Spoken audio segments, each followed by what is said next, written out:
found out on my way to Harlem.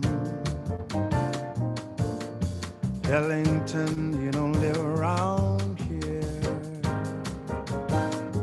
He moved away one day, so they say, from Harlem.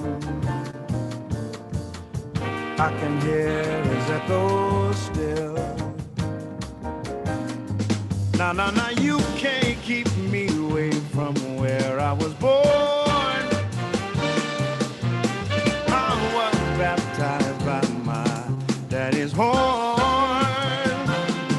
Now, you can't keep me away from where I was born. I was baptized by the jazz man's horn. Oh, I found out on my way through Harlem.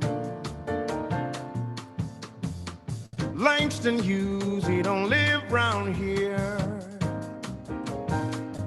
He moved away one day from his way here in Harlem. I know that Marvin Gaye used to play right here. Somebody say you can't keep me away from where I was born. I was baptized by my daddy's horn.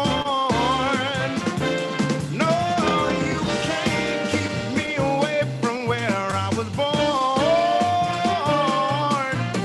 I was baptized to the sound of horn. Oh.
Bruce, are you there?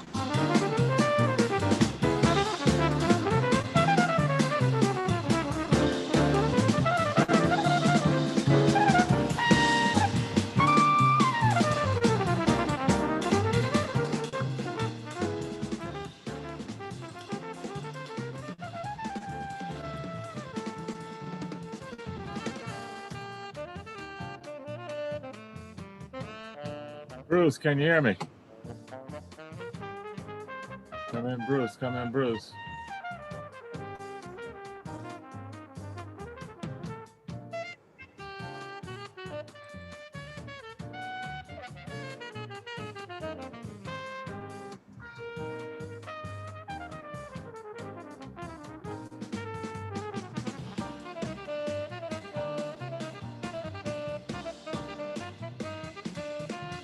Hey, Dave.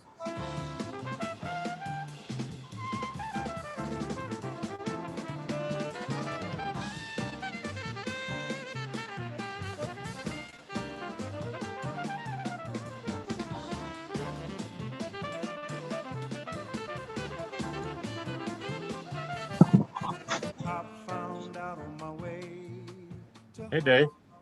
Hello. How are you? Not too bad. Good. I've been away for 4 weeks, which is no fun, but it's probably a good thing that her father didn't die 3 weeks ago as expected.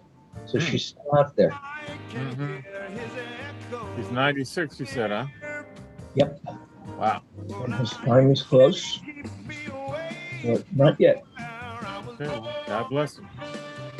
Bruce, are you there? Give me a sound check. I see your name, but I can't hear you.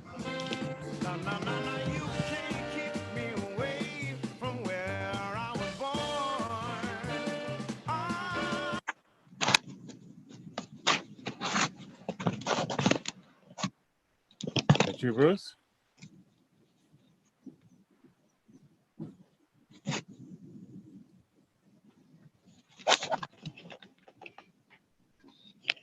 Okay.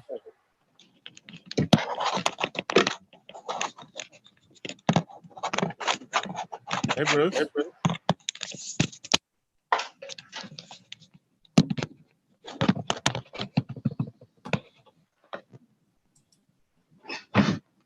Hey, give us a sound check there, Bruce. I see you. I can't hear you.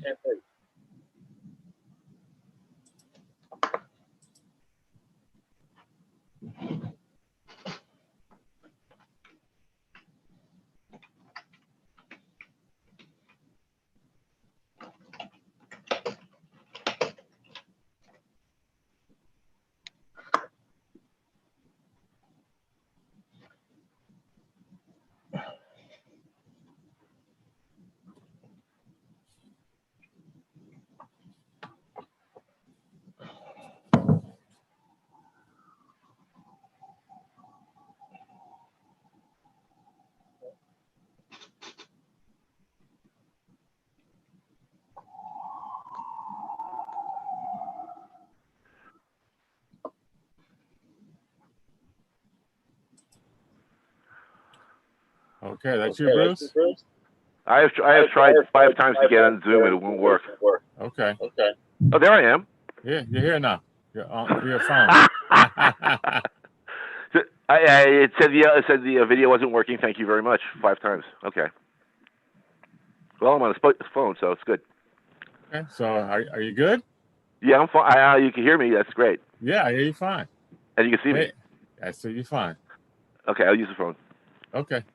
So you guys ready to get going? I'll introduce the show. I'm ready. Okay. Dave? Well, good I'm here. evening. Hey, thank you, Dave. Good evening. Welcome to Community and Technology, where we connect the global community with news, information, resources that we hope will help improve your life. I'm Stu Reed. I'm here with my co-host, Dave Bernstein. Hey, Dave. And today we've got a very special guest, Bruce Kushnick. He's been a telecom analyst for 38 years, and it seems that his work is now culminating with the regulators versus the FCC, a legal challenge taken against the FCC by a remarkable team of experts, forensic auditors, insiders, and lawyers, of which Bruce is a key player. Bruce and a team have been working since 2010 to uncover what he calls an accounting scandal in telecom that has implications for the digital divide and beyond, including a recent court ruling in March by the DC Court of Appeals that declared that states are independent and do not have to follow FCC rules. But he'll fill you in on that. Bruce, or his friends like to call him KUSH, welcome to Community and Technology. Thanks, Stu. It's great seeing you guys. Yeah. I look forward to telling the story. So I've been an analyst for longer than I like, but that's okay. We started the regulators basically because we felt that what had happened was we uncovered a whole bunch of issues that we couldn't understand dealing with the accounting in New York State. Verizon New York publishes an annual report, and it's the only state that does that. This was in 2010, where a group of us started looking at the numbers going, these don't make any sense. In 2015, you should know that data was used to start an investigation of Verizon New York, which ended up getting about $300 to $500 million estimated in a win, which was we got 32,000 lines of fiber that were going to be installed upstate New York, and we also had the copper networks to be replaced in areas that were basically where the fiber hadn't shown up. However, by the 2015, a group of us sort of didn't understand all the numbers, but we finally got an expert, named Paul Hartman, who was at the FCC, and we filed 18 times at the FCC to fix their numbers. briefly, what happened was the accounting rules that are used by the state. So let me start again. Verizon New York is the state utility, public utility. It has been the public utility forever, and essentially it was before called New York Telephone. That utility is still in place. It still has regulated services, and they don't necessarily mention that there is a state utility in New York. And so what we found was the state utility uses the accounting rules from the FCC, which have become deformed. They were set for the year 2000 and never changed for 20 years. Best two examples. The corporate operations expense, which is sorry? No. The corporate operations expense, which is the expense for lawyers and lobbyists and PR. Local service, one category of the services that use the network. One service basically paid $1.8 billion in 2017, but local service only brought in $1 billion of revenue. Local service are the copper wires that basically are still in place, and there's at least about 2 million lines left in New York State. Now, it doesn't make any sense that local service would pay the majority of this corporate operations expense and lose money. And then it also paid $1.2 billion in construction. Now, local service is the wires, the copper wires that were never replaced, and the average per year was between $75 and $100 million a year on the copper. That meant that all this other money was going somewhere. You're losing me, which means you're sure to be losing the audience. Let's take this things that people can understand. You've been following Verizon's filing and finances for many years. What did they promise New York State? Well, the accounting stuff is above and beyond what they promised. It's different. What they promised in New York was in the beginning of 1993, they promised to start rolling out fiber. And in 95, they changed the laws to basically, but there was no real commitments to the actual number of lines that would be installed. But in 2005, they then changed the laws again to roll out Fios, which is a fiber optic wire. And they got rate increases. So starting in 2005, for the, quote, massive deployment of fiber optics, a large part of the state should have been completed.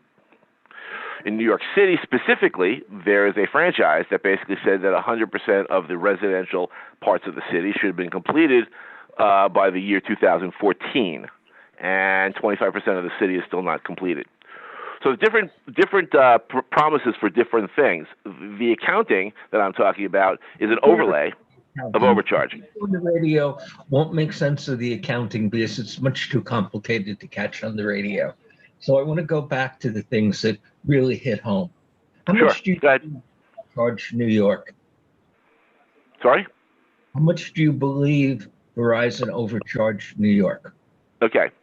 For the fiber optic wires that from 2005, it was $3,000 a customer. Which is a heck of a lot. Yes, a heck of a lot of money. And how many customers? 2 million now, so it was a lot of money, yes. But that was there was 4 million then, so yes. Okay. Now, what part of government should be doing something about this? Well, I want to add one more thing. The accounting part actually got $1 billion a year in overcharging, above and beyond what I'm talking about. And the wireless company should have paid about $5 to $8 billion to New York for the construction that happened that it didn't pay for. Okay. So those numbers are for 10 years would be, let's just give you 10 years. So for 10 years, that would be $10 billion plus an additional $15 billion for the wireless company that didn't pay. And then you have the overcharging for the changes in the state law, which would be, let's call it $7 billion. Now, what part of government should be doing something about it? Should that be the city, the state commission? Where at this point in time, each of these people were essentially negligent, and so we have, for example, the state. The state can now go based on the regulators versus FCC. The state can go back and say we want to go after the cross subsidies and we want to go after all the money. They can do that. They can change the laws and go back and get the money. the attorney general could walk in and say, hi, we want to look at the accounting and we want to look at how much money was collected. And that would basically get the AG to be able to do this. The state legislature can call for audits immediately and have it handled by the AG if they wanted to. And so the city of New York can also go back and file a complaint saying, well, what happened in our city? Where's the rest of the fiber to Verizon, and make Verizon fulfill their obligations before. Right now, by the way, the franchise has been expired. So they can go back and just ask before they sign the franchise agreement to go back and fulfill their obligation to wire the networks. And so that would be basically, so all these different groups can do something.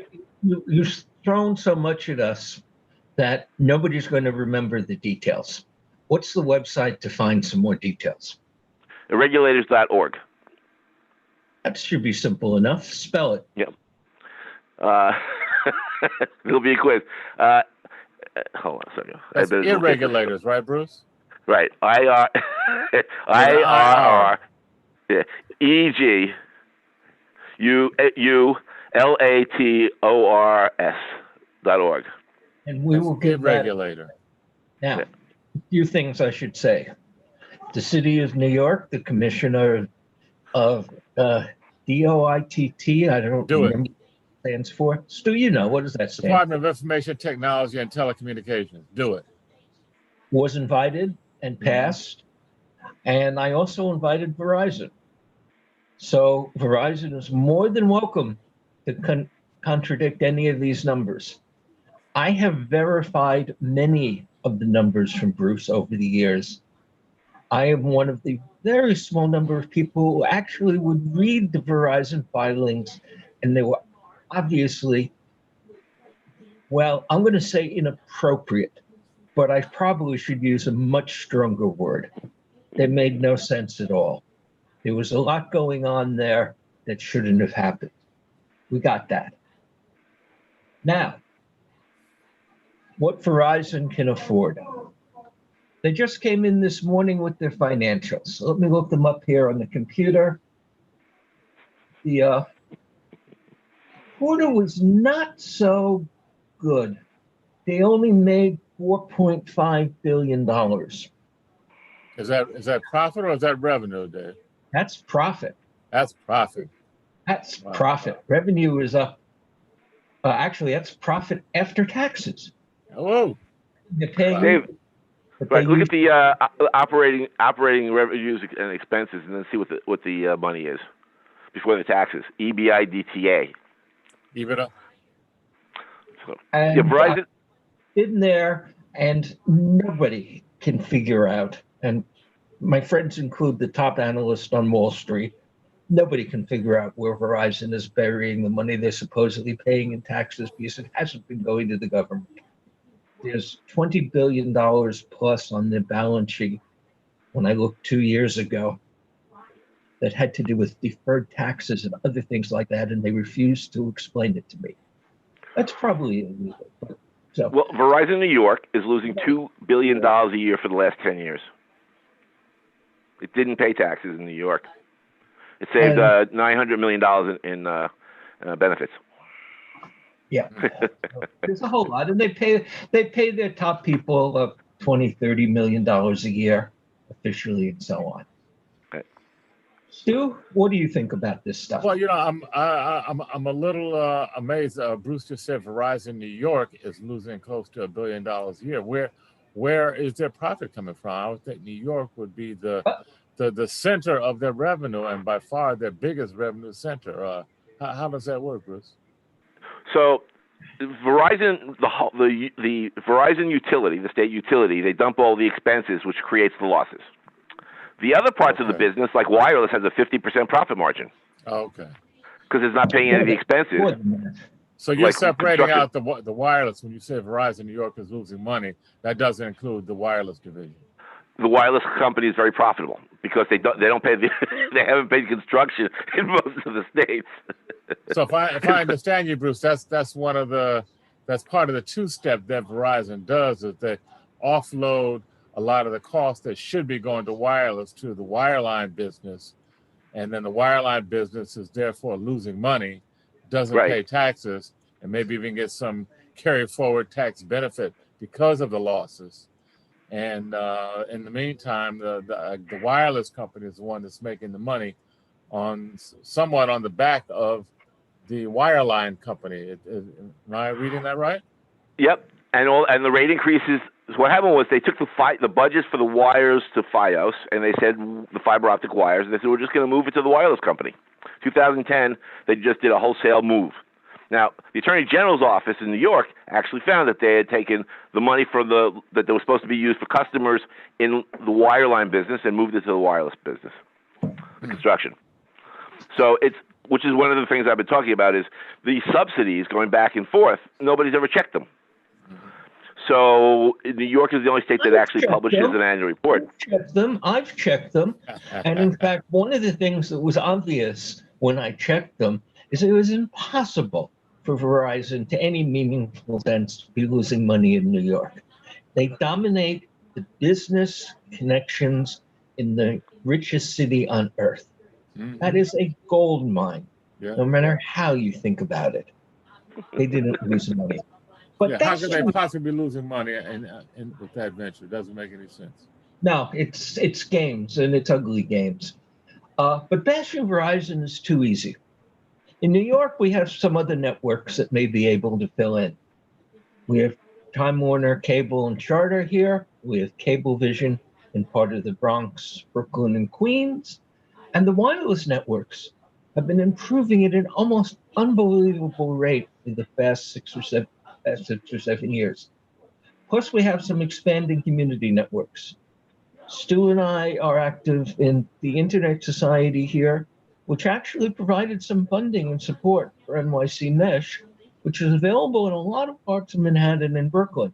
And Stu, tell me what's available up in Harlem.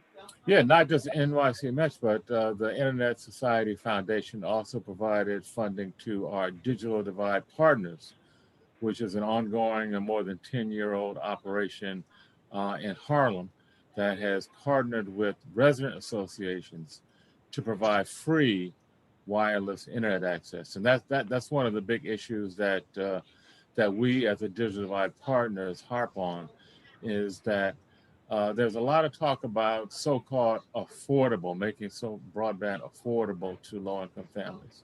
And what we found is that there are so many families, 50% of the nearly 500,000 folks that live in public housing are living at the poverty line, $25,000 or less per household. 50% of that nearly 500,000 people are unemployed. So to think that somehow a low-cost offer is going to be affordable to families that are struggling to pay the rent, to keep food on the table, to pay transportation, medical costs, is ludicrous. So what we have been doing for over 5 years now is providing free service on a community basis in partnership with local community groups and resident associations, primarily in public housing. And we've been looking around for support. We have petitioned the city, which recently made a big announcement over the summer about setting aside some $80 or $90 million for, again, low-cost or affordable broadband in public housing. And we're looking and lobbying them to get some of that funding to help finance our community networks that are providing free service. Regardless of what the telecom guys, the big guys, offer in terms of their low-cost service, there's got to be some sort of baseline service so that folks can access education, healthcare, municipal services. We believe that should be at no cost to low-income folks. If not, so let me give you some things that we're doing on this various front. I'm in Brooklyn. We did a meeting with our assembly member Matilda Frontis, and in Brooklyn, in one of the parts of the district, 25% of the kids can't go online. Mm-hmm. Now, the reason why we are in the United States, we're paying 10 to 20 times more than the other countries. So, for example, I did a cross check. $29 gets you in France and Italy the triple play. $29 for all of that? It's actually Yeah, closer the whole- to 35, which with the Wow. current valuation of the dollar is about $40. Hmm. But it's still it's a 1.18, $1.18. Yeah. Is conversion. Yeah. yeah. But let's stick here in New York City. Wait, I'm gonna finish, because the thing that why is our pricing so high? The reason is because the companies who control the wires have been using the manipulated books to get their backhaul to have a 55% profit margin, i.e., it's obscene profits. So Wait a minute. think of the Wait a structure, minute. all the wires that are there, all Bruce. those wires basically are being overcharged to the customer, are being overcharged to all competitors. And so Verizon has this giant profit. Up on Verizon has already been done in this show. We don't have to go back there and repeat what you said 10 minutes ago. No. I'm talking about lowering prices. You want to know why the prices are so high? And beating up on Verizon, but I'll beat up on an AT&T. Right? AT&T. Hold on, guys. Let me just take one moment to break and let our listeners and viewers know that you're listening to Community and Technology on WHCR 90.3 FM, the voice of Harlem.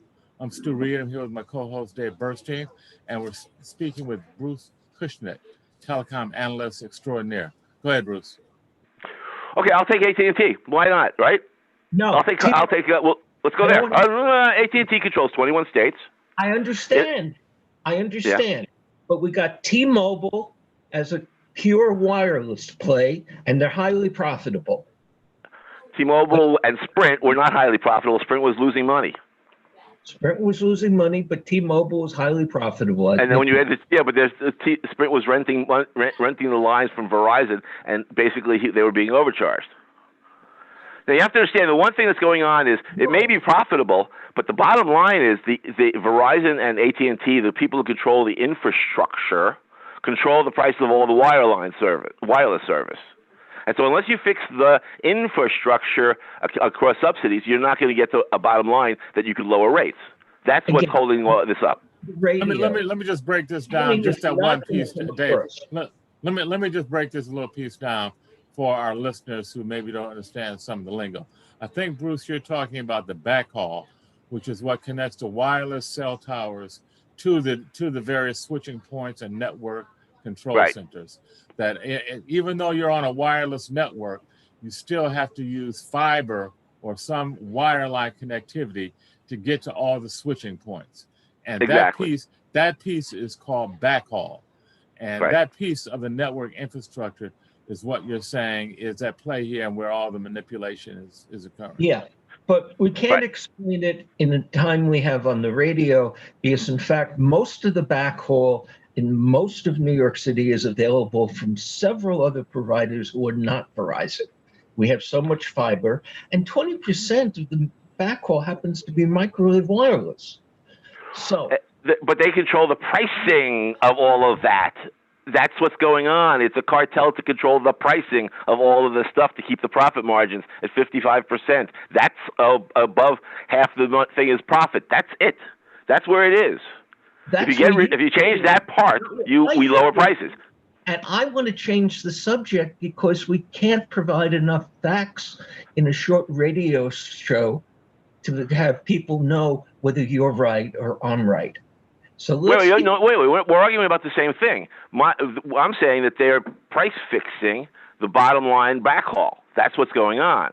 I think if they weren't price fixing, then the T-Mobile could come in for $10 a month for 100 gigs, 1,000 gigs, like they do, $30 a month for 1,000 gigs, which is the price in Europe. Stop. We're not making sense. We're not explaining things in a way that the audience can understand. And I care about getting kids connected, not obscure bits of accounting or what happened 10 years ago. Isn't about to be corrected. Come back to connecting kids. How do we connect kids in New York City in 2020, which means we can't change big political things, and accounting things from 5 years ago don't have anything to do with it? That's the question that's most important. How do we connect kids today? Dave, the first thing I would do is I would go to Verizon and I'd say, listen, you didn't fulfill your obligations, give everybody free service and wire everybody. Fine. or we'll give you penalties. But you said that for 15 years and it hasn't happened. Well, they just expired their franchise, so that we have a leverage point. You may have a leverage point, but I don't see the city of New York or the state of New York. Dave, if everybody started rolling out wireless, it would still take years anyway, because they still need a fiber optic infrastructure. Right? You happen to be wrong about that. It requires fiber, right? It does. That's the bottom line to the whole thing. There's more than fiber in place already. So the other option is to find out where the dark fiber is and light it up. All of which is available and possible, but that isn't going to get a kid connected in December 2020. What's going to get them connected, Dave? Go ahead, your turn. Okay, let's get back to connecting kids in December 2020. Go ahead. Okay. We could presumably get Verizon to do more, but I haven't seen the will on the part of government to do that. So I'm not going to think that's going to happen between now and December 2020. Let's talk about how some things that can work and are working. What do you guys know about Chicago and connecting all the school kids? Well, you know, a bunch of philanthropists got together and raised about $25 million, and the city school district matched that. So together they have a $50 million commitment to roll out over 4 years to provide free service to the 100,000 kids in the Chicago school system.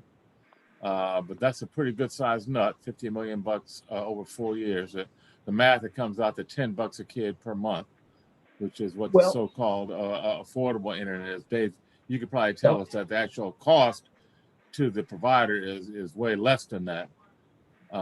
So, you know, in my mind, the providers, I think it's Comcast and RCN in Chicago, are still not doing any big favors to the community in terms of their participation in that plan, which is led by Ken Griffey Jr., the ball player, among others. And AT&T controls the local infrastructure. Actually, we're back to that again, Bruce. Griffey. It's not the ball player. It's an investor named Ken Griffey. It's not the ball player. It's not related to the baseball player, really? Okay. Baseball player doesn't have enough billions to give away 10 million of them. But that's happening. I don't know that, but okay. Yeah, that's happening today in Chicago. That's connecting virtually every kid in Chicago without a connection. 4 years, it said. 4 years. 4 years. Funding. No. It's connecting them now, and it goes on for the next 4 years covered. They've got the money in place to keep them connected for the next 4 years. Yeah, and how are they connected? They're using cell phones? Cable. Laptops? Cable. Landlines. Going in cable, and part of it is enough to get them a laptop or so on. And I got some numbers on that. But Stu, why don't you do a station ID? Well, thank you, Dave. This is WHCR 90.3 FM, the voice of Harlem. You're listening to Community and Technology with Stu Weed and Dave Burstein, and our very special guest today, Bruce the Kushnick, telecom analyst extraordinaire, talking about his work with a group called the Irregulators.org, which has been waging a battle for over 20 years with the FCC and state and local regulators to help unearth some of the billions of dollars of profit that they have buried, to free up some of that money to help provide service more affordably, if not free, to New Yorkers in the city and the state. So we've been talking about ways to bring service to New York City schools. We just talked a little bit about the Chicago system, where a group of philanthropists have raised about $25 million, matched by the school district, to provide service over, I guess, a 4-year period, free to the end user kids, 100,000. New York City has 10 times that amount of kids. They've got over 1 million, I think it's 1.1 million kids in New York City. So you're talking Yeah, but about two-thirds big of them are price tag. already connected. I'm So we're sorry? talking 2/3 of them are already connected. So we're talking about a few 100,000 that we have to find some way to come up with the money for. Now, I'm looking, Bruce, Stu, talk a minute about what it's like for a kid in New York today who's not connected and whose school has to be remote. Why look up something? Well, you know, it's crazy. We've had a couple of shows, Bruce, just FYI. We've had a number of educators from the New York City school system on this show recently, talking about the challenges of, you know, remote education in the COVID environment. And as it, you know, I'm not saying anything that's probably not common knowledge. If you don't have both a device and connectivity, a rather robust connectivity at home, you're up the creek. You know, even before COVID, you needed connectivity to do homework, to get your assignments, for parents to connect with teachers in terms of monitoring the kids.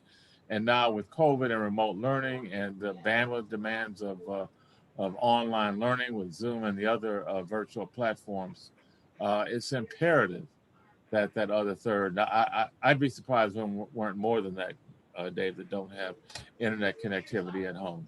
But nevertheless, 300 plus thousand kids, that's a huge population that is struggling to stay afloat. And a lot of these kids are already challenged, economically challenged. And so they run the risk of now we're 9 months in almost into the pandemic, and certainly at least 6 or 7 months into the suspension of in-school learning. So these kids are falling behind, and they're already having difficulty. So, you know, they may be entering the next year, 2021, almost a year behind in their education. So it's a huge problem. It's a societal problem, and I'm surely going to have ripple effects across the culture, across the society. So it's something that, you know, we all should be working on to make some sort of dent in this issue. And New York City is just one municipality. This issue is happening across the country, as we are now in the third wave, the third surge of this virus, with the end not in sight. Now, I ran the numbers on this. How much do you think it would cost to connect 300,000 school kids, with ignoring things like families where they're 2 and 1, so it only needs one connection? Let's take some. How about $40 million a year?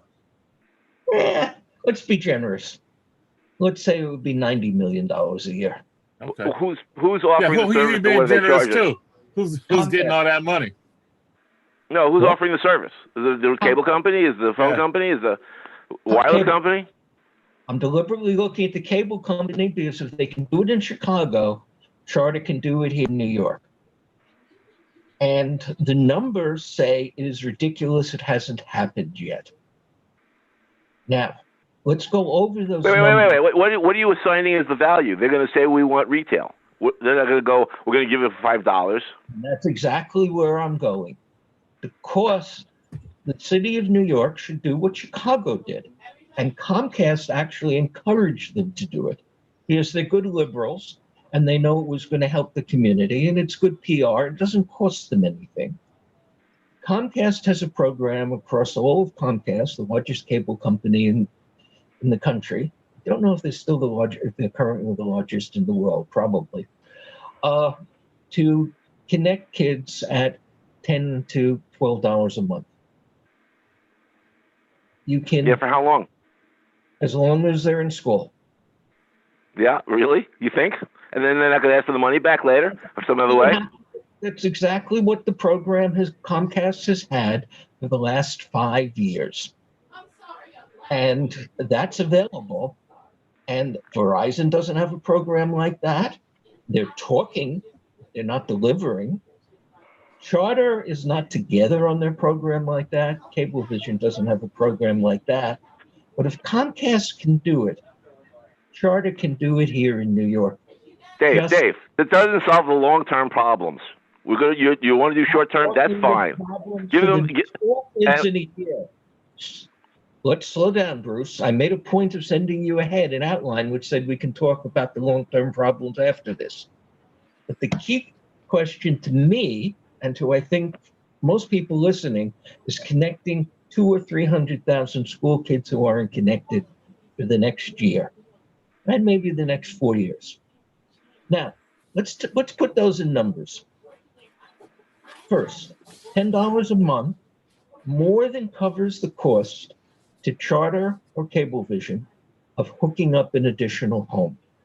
Networks are expensive to build, but they've been built throughout New York City and Long Island. So they're already built, and the marginal cost is somewhere between $4 and $7 a month. That's why Comcast can do it.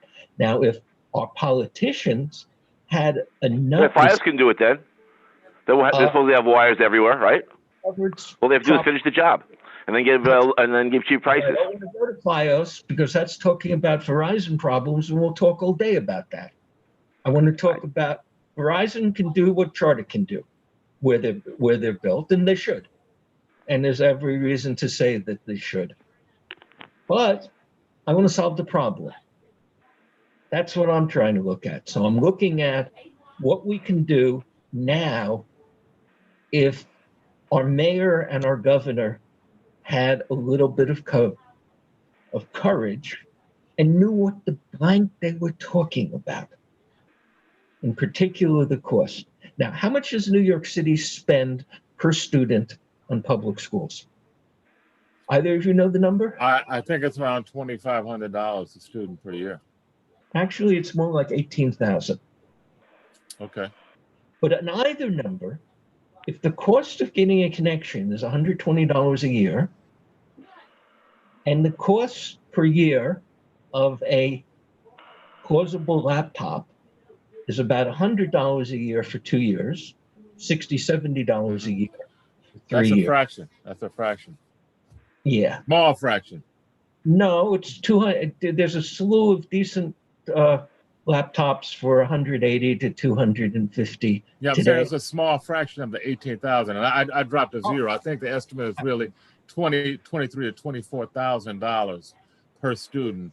New York City Department of Education. So you're talking about, Dave, not even $1,000 a year per student.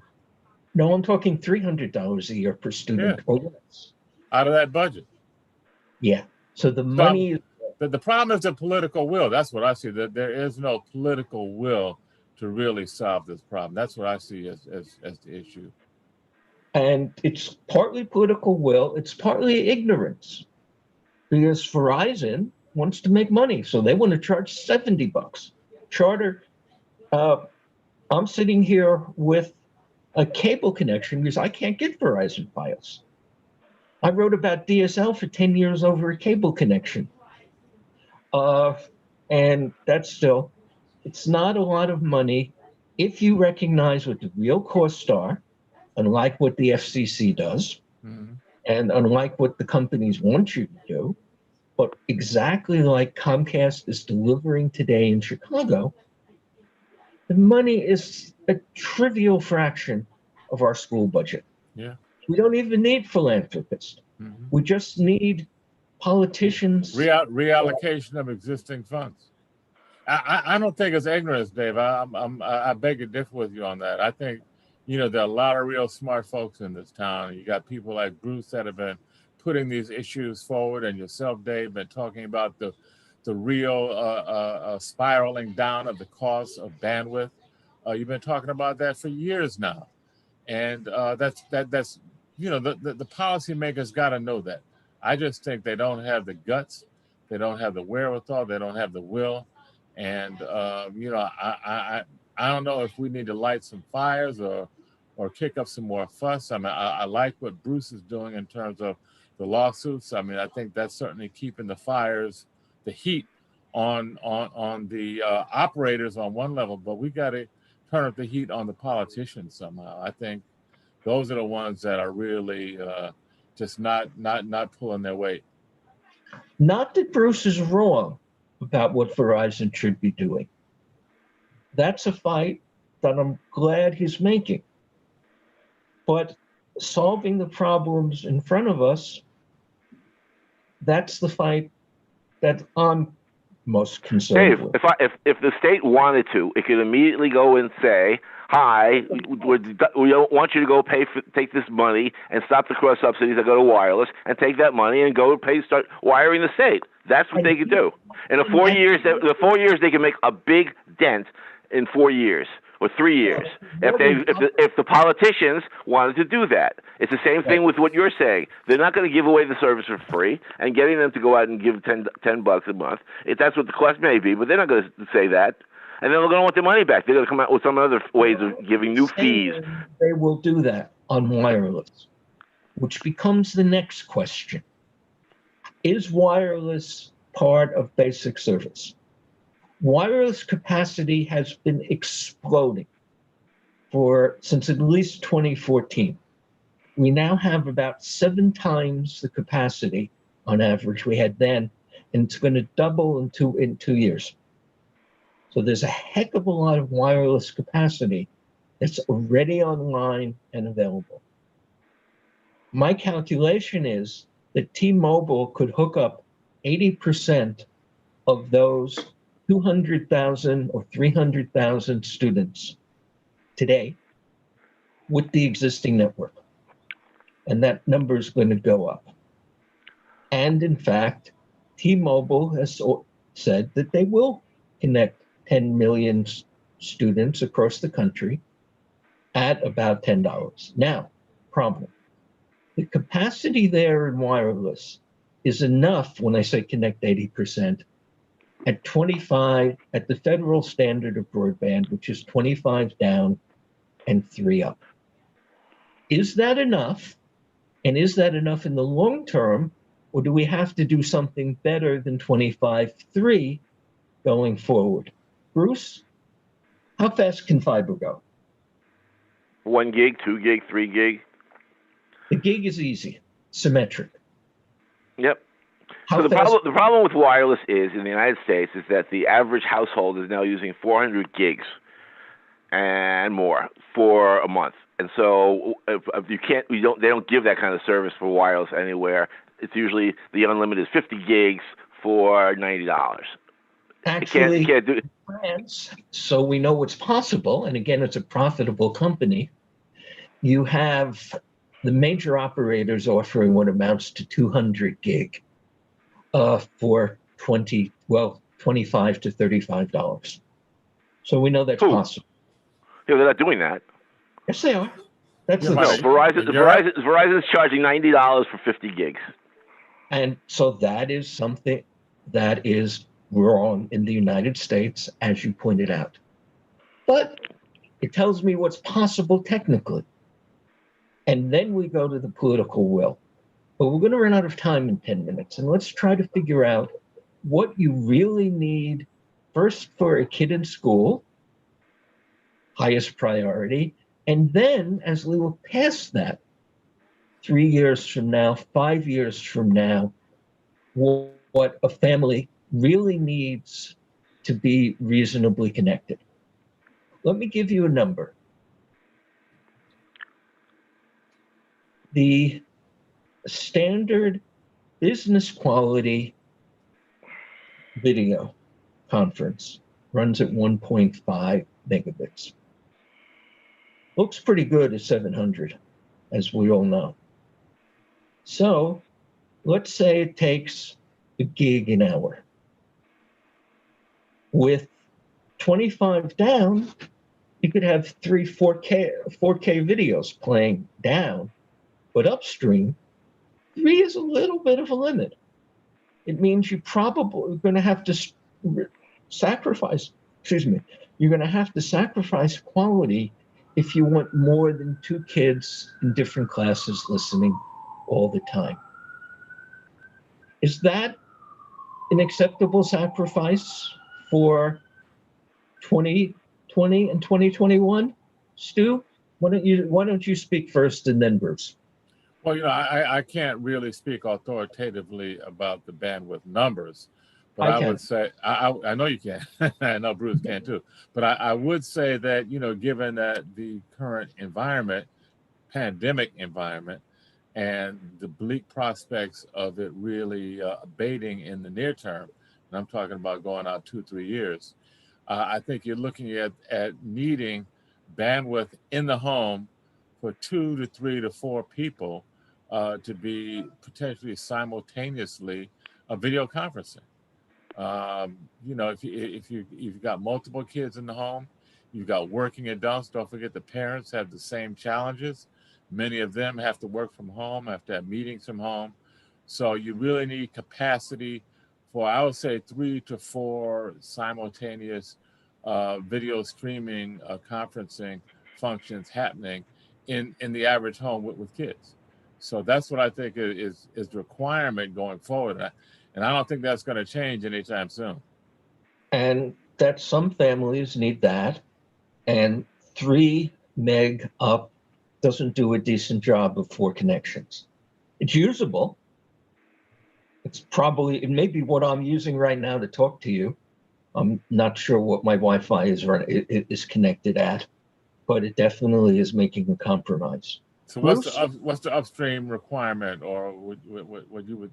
It's safe to say a meg, 1 meg per stream. Okay, that gives you the quality that most businesses use. Mm-hmm.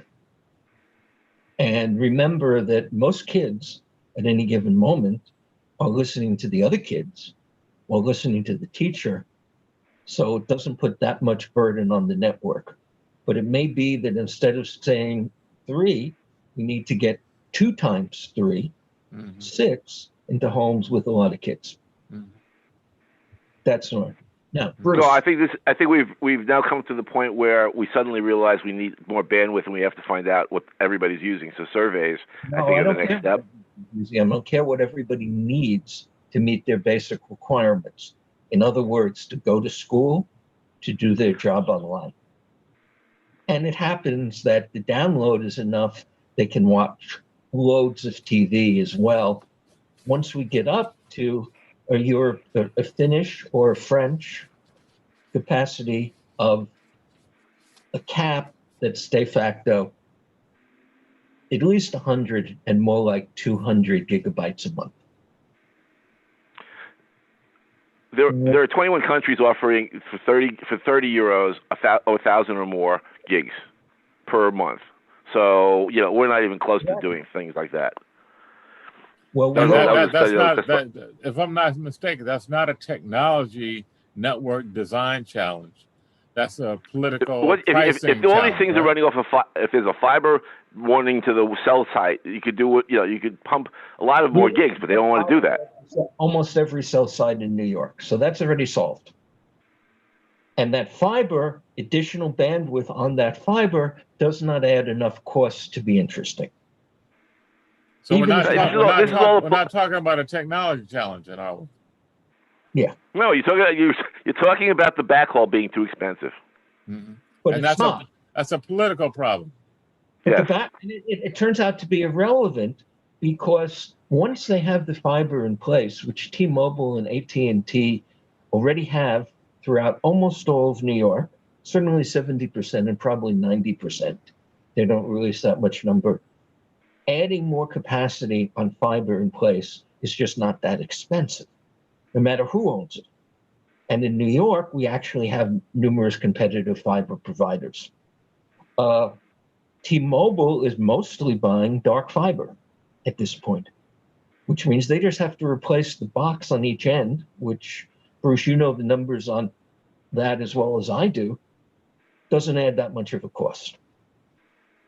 So the capacity is there in New York City, not everywhere, but in New York City, to get a heck of a lot. But that doesn't say that 25.3 is enough. Is 25.3 enough for basic requirements? Now, this turns out to come up in Washington as well, because they're spending $8 billion to get some rural areas up to 25.3. And and the report says that about half of them are not, when they actually did the testing, half of them aren't there. They didn't get the speed right. They couldn't get the connection. In the South on that. But that's why these are key questions, and that's why I wanted to come to these questions. Beyond the immediate connect up the kids, I don't think it makes sense to spend $10,000 to go beyond a decent connection that does most of what we need to do, because beyond, I don't care about getting the third 4K TV. That's great if we can get it, but I certainly don't think there should be a big public subsidy for it. But why are there any public subsidies when we can go after the money? I'm sorry, this is my point. We don't need subsidies. We need to fix the monies and go after them. That's what my point is. Yeah, get some of that $20 billion a quarter that you just talked about that Verizon is throwing off and not paying taxes. Sorry. Yeah, I'm sorry. You know, the reason why I'm doing what we're doing is I'm not sitting around going, hey, let's worry about this. I'm going to try to get the money as soon as possible, and by going after the money and taking legal actions to go after it, because it's $1 billion a year in New York. Bruce, so if we go if they wanted to settle next year, well, they can start wiring tomorrow and get settled next year. They can go in and say, hi, the $1.5 billion you overcharged in corporate operations, you can't do it anymore. We're going to use that money to go out and do the fiber. Duh. We're going to take the money that was going to the wireless company and give it back to where it belonged, which was the state utility to go out and wire. They could start tomorrow to do the wiring if they went and stopped the cross subsidies. It's not even legal. They can do this in every state right now. Well, it's not like it's not on the books. I have a question. Let me ask Bruce a question, Dave. Have you laid out this scenario, Bruce, to any of the politicians, to the AG's office, to any of the senior people in state legislature that maybe could bring some action? Okay, so we have a bill being that we're working on with some of the legislators in New York to go out and get audits immediately. We are pitching the AG's office to go into the state and the mayor's office and say, hi, we want the money back. We're doing this in 5 states. We're working in California. We're working in Colorado. We're working in Pennsylvania. We're working in Massachusetts. And the goal here is to basically say, all this money's on the table. We want it back immediately so we can start wiring the schools.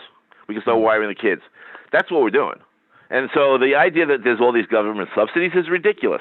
We shouldn't be giving them a cent. We should go out and find out what happened. The other thing is to light the dark fiber that's in the cities, which most people don't know is all over the place. There's in California, 65% of the state has fiber that was never lit, period. And that was as 2007. Of all the wiring that was in there, they never lit any of it.